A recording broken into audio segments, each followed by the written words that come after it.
নানা জল্পনা কল্পনার অবসান ঘটিয়ে বুধবার প্রধান উপদেষ্টার কার্যালয়ে নবম পে স্কেলের প্রতিবেদন জমা দিবে বেতন কমিশন। সচিবালয়ে অর্থ উপদেষ্টা সালেউদ্দিন আহমেদ জানান, পে স্কেলের সুপারিশে জিনিসপত্রের দাম এবং বাস্তবতা বিবেচনায় রাখা হয়েছে। তিনি আরও বলেন, নতুন পে স্কেল পেয়ে সরকারি চাকরিজীবীরা খুশি হবেন এমন সুপারিশ থাকবে প্রতিবেদনে।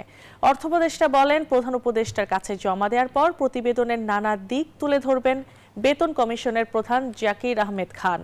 সুপারিশ এবছরের 1 জানুয়ারি থেকে আংশিকভাবে নতুন বেতন কাঠামো বাস্তবায়নের কথা বলা হয়েছে। পরে এটি পুরো মাত্রায় কার্যকর হবে 2026-27 অর্থ বছরের প্রথম দিন, অর্থাৎ আগামী 1 জুলাই থেকে। আগামীকাল চেয়ারম্যান, যে প্রেসিডেন্ট চেয়ারম্যান, অন্যান্য সদস্যরা যাবেন। আমি থাকবো, সেক্রেটারি থাকবে, এটা আপনাকে দেবেন বিকাল 5টা। যা খুশি হবে, যেই করুক, আমরা মোটামুটি যতটুক এসে বলে চেয়ারম্যান বলেছেন সবাই খুশি হবে, উনি আমাকে বললেন।